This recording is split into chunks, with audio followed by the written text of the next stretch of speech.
All right, well, my name is Darryl Rivers.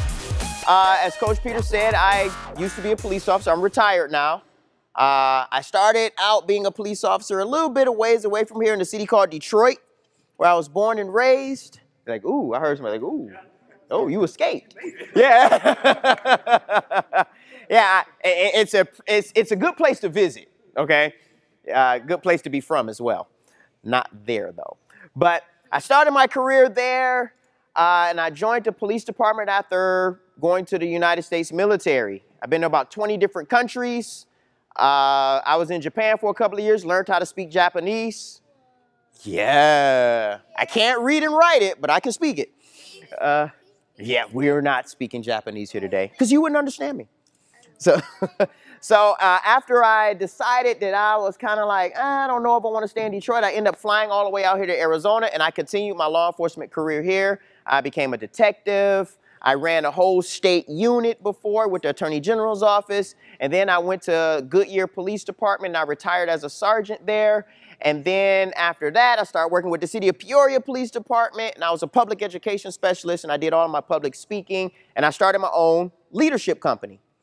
And now, that's what I do. As Coach Peter said, I fly all over the United States, and I teach other police officers. I teach companies, corporations, one-on-one counseling on leadership, communication, and professional growth. But one of my favorite things doing is speaking to people like you guys. It's one of my favorite things. And telling you a couple of different things that can help you out in your life. Because I know when I was a kid, I said, man, I wish somebody would have told me that when I was younger. Okay, so I'm going to talk to you about 3 particular things about leadership. Now, do you guys, you probably don't recognize how important leadership is right now in your life, but I can guarantee you, you see it everywhere. You see leadership all over the place. How many people like comic books and Marvel and X-Men and Spider-Man and Batman and all that kind of stuff, right? People like them because they do what? Leadership. Leadership. They help people, right? They like it. They like what they do, right? He likes shooting webs and flying all over the place, right? Yeah, so we know that, you know, we look at all of these things and we say, wow, they help so many people and people are attracted to them. You like them. You pay attention to them. Why? Because they help people. So what does this tell me about leadership? I tell you, the number one thing that you can do as a leader that will increase your leadership capability is adding value to other people. It's real simple. You know, when you add value to people, what you're saying is that I am doing my best to make someone else's day better, their week better, their month better, or their entire life better. It would be great if you can just go every single time you go somewhere is to add value to people. And when you add value to people, they're going to respond to you differently. They're going to treat you better. They're going to like being around you more. They're going to listen to you more. If you make a suggestion to them, they're going to pay attention. Now, let me tell you this. You guys probably don't like getting up early in the morning, do you? No. Not at all. Not at all. I do not like waking up before I'm finished sleeping. I don't do that. I don't like doing that. Right? Right? Now, let me ask you this. If every single morning, they said if you wake up at 6 a.m. every single morning, I'm going to put all of the money you want in your bank account every single morning. Would that be cool? Yes. Waking up in the morning wouldn't be so bad, would it? Why? Because you feel as though when I wake up in the morning, I'm getting value added to me. I'm getting something that I really want. So the thing that I did not want to do, all of a sudden, isn't that bad to do it. Why? Because I'm getting something for it. I'm getting value added to me, whether it's money, whether it's options, whether it's cake and ice cream. I don't know what you want. But the bottom line is that when you get something that you want, the thing that you do not want to do, you do not like to do, or it feels unpleasurable to you, all of a sudden doesn't seem so bad because value is being added to you. Now, as leaders, you're going to sometimes have to deal with situations that are uncomfortable. People are going to have to deal with different decisions that you have to make, and they might not like the decision that you make. But if you're constantly adding value to people, the thing that they might not like will be just like that getting up at 6 o'clock in the morning. I don't like doing it, but if I can get this for doing that, oh man, 6 o'clock in the morning wouldn't seem so bad. right? I'm going to take everybody's questions afterwards. Okay, buddy? Is that all right? All right. All right. Number two, the number two thing that I wish someone would have told me as I began my career is to not be afraid to make mistakes. Man, you know, being afraid to make mistakes is one of the biggest mistakes that anyone can make. Because why? If I'm afraid to make mistakes, I'm going to be afraid to begin something. And if I'm afraid to begin something, I'll never be a great leader, because leaders lead. They're usually the first person to stand up and say something about something that's wrong. They're the first person to help someone out when no one else will. They're the first person to say, you know what, I'll take that job. I'll take the lead on this one. But if I am very fearful of making mistakes, then guess what I'm going to do? I'm going to be like everyone else. I'm going to sit down and I'm going to wait for someone else to stand up and be a leader. Why? Because I'm afraid of making mistakes. I'm afraid of failure. Failure becomes like the boogeyman to me, or whatever it is. Why? Because I do not want to be seen failing. I don't want everybody to look at me as though I made a mistake. I don't want to feel as though I'm rejected or I wasn't good enough or anything like that. But I'm going to tell you one thing. Failure is an event and not a person. There is no one here. You may have failed at certain things, but that doesn't mean you're a failure. Failure is an event. It's something that happens. Failure is not a person. So even though you might not be able to do every single thing the first time, because I can guarantee you this, no one in here got it right the first time when you tried to walk as a baby. You got up and you were standing and boom, you fell. And you know what? And someone picked you up and they said, good job, keep trying. And you got up again and you were holding on to something. But you continue to try and try and try. Why did you continue to try? Because as a baby, you had no fear of failing. You recognize that failing is a part of succeeding. In every single thing that you do, you might not do it right the first time. But failure and making mistakes is nothing more than a process of getting it perfect, of getting it the way that it's supposed to be. And you have to be able to understand that I am not fearful of making a mistake. I'm not fearful of failure. Failure is an opportunity for me to learn how to do things the right way.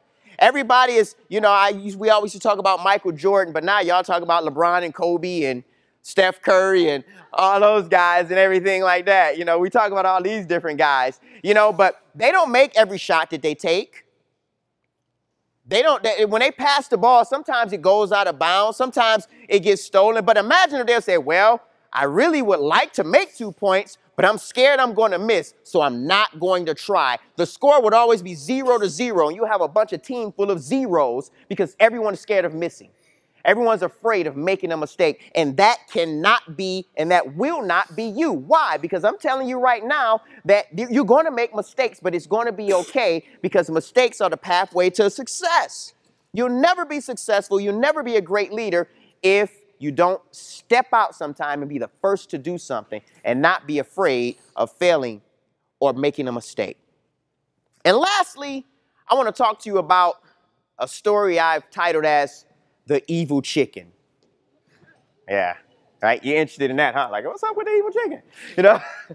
All right, so let's just say, you got a big, they call it a chicken coop, right? And you got all of these little chickens, right? And we as adults, we would call this the pecking order, okay? And when you get older, you'll say, I understand now why they talk about this thing called the pecking order. Okay, so what is the pecking order? You got one evil chicken, and this one evil chicken, he's the leader of all the other chickens. And this evil chicken, he goes around, he pecks at everybody. And why? Because he's the biggest, baddest chicken in the coop. And it's okay for him to peck everybody because why? He's the leader. But the thing about the evil chicken is that he can peck everyone. But no one can peck the evil chicken because he's the biggest and baddest. And if you peck at him, oh, he's going to go crazy on you, right? So he's an evil chicken. He doesn't look out for anyone. He doesn't try to add value to people. He doesn't pick someone up when they fail or make a mistake. He's just a big evil chicken that pecks all of the other chickens.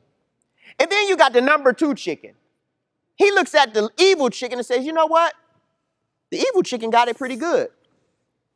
No one talks about the evil chicken. No one messes with the evil chicken. No one does anything wrong to the evil chicken. I think I want to be like the evil chicken. So the second one comes out and he begins to peck everyone else except for the first evil chicken. Why? Because he's the biggest, baddest. He's the leader. So what he does, he makes someone else just like him. Why? Because he's the leader. And we know what leaders are. They're like our role models. They're people that we want to be like and everything like that. So the second chicken begins to be just like the first evil chicken. Then you get a third chicken that says, well, I kind of like this too. I think I'm going to peck every other chicken except for number 2 and the number 1. And then it goes so on and so on and so on. And you got 30 chickens that are pecking everyone except for the people above them. And then you got one chicken who's at the bottom. He doesn't get to peck anybody. But every other chicken is pecking at him. How does that feel? Yeah, it's bad, right? I wouldn't say it sucks, but it's bad. You know, it's pretty bad. I mean, this one chicken, all of the other chickens are pecking at him and he cannot peck at anyone. Why? Because of the leadership that this one evil chicken had. Now, that's not good leadership, is it? What did he reproduce? He reproduced and reproduced and reproduced. Why? Because that's what leaders do. People see leaders and they say, I want to be like that leader. But if you're a bad leader, but yet you still have influence, you may be talented in basketball. You may know how to play sports real good. You may be very smart. You may be able to talk very well. You may be able to play great musical instruments. And people will see you, and based on your talent, they want to be like you. But based on your character, they'll begin to emulate or try to be like you in that area as well. But let me tell you something about chickens. Chickens aren't smart enough to know that they have a choice about how they lead. But you're not a chicken. And you know that you have a choice on how to be smart and lead the correct way. How do I lead the correct way? You treat people. Nice. There you go. What else? Kind. With respect. Kind. Basically, you treat people how you want to be treated. You don't want anybody pecking on you, right? No. Just like the evil chicken. He didn't want anybody pecking on him, but he pecked on everybody else. You don't want anybody to disrespect you. You don't want anybody to ignore you. You don't want anybody to talk about you, to make fun of you, or anything like that. And if someone else was making fun of you, you would want another one of the chickens to stand up to the evil chicken and say, that's not right. That's not cool. And I'm going to tell you what. That right there is your third key to successful leadership. Sometimes you have to stand up when no one else is willing to stand up, regardless of how big the evil chicken is, because the evil chicken is just going to make more evil chickens. And ultimately, there's going to be somebody at the bottom that's going to get pecked on from every other person because no one else decided to stand up and stop what was going on. And I'm sure all of you guys have seen something happening, whether it's in your school, whether it's in sports, whether it's at the park or whatever, to where something wasn't right. And you probably had the opportunity to stand up and say, this isn't right. Just because you're not that bottom chicken doesn't mean that it's okay. Those 3 keys will make you great leaders. It will cause you to have great influence. You'll feel good about yourself and other people will feel good about you. Remember, add value to people. Make people feel like just because they don't want to do it doesn't mean that they're not going to do it, but you got to make people feel as though things are going to be okay. I'm going to add value to you every single time you come around me. Number 2, do not be afraid to make mistakes. Do not be afraid of failure. Remember, failure is an event, not a person. And number 3, man, get rid of the evil chicken. You know, and don't be the evil chicken. Stand up for your brothers and your sisters. It's all sitting here. We all human beings. We're all brothers and sisters. Stand up for one another. Do not do things unto people that you don't want done to you. And just be kind to people. Is that fair enough? All right.